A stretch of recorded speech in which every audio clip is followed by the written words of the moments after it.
আজ আমরা জানব অম্বুবাচী কি।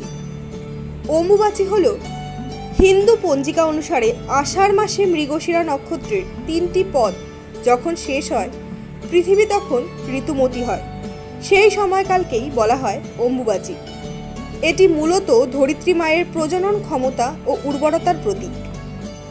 অম্বুবাচীর সময় কি কি নিয়ম পালন করা হয়? কৃষিকাজ বন্ধ রাখা হয়, মাটি খোঁড়া, লাঙল দেওয়া, বীজ বোনা ইত্যাদি কাজ থেকে বিরত থাকা হয়। অম্বুবাচীর সময় অনেক বিধিনিষেধ মানা হয়, যেমন এই সময়ে শুভ কাজ করা হয় না, নতুন কোনো কাজ শুরু করা যায় না।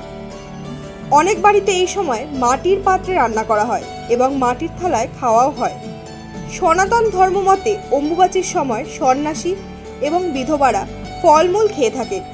এই সময়ে তন্ত্রমতে পূজা করা হয় এবং বিশেষ মন্ত্রপাঠ করা হয়।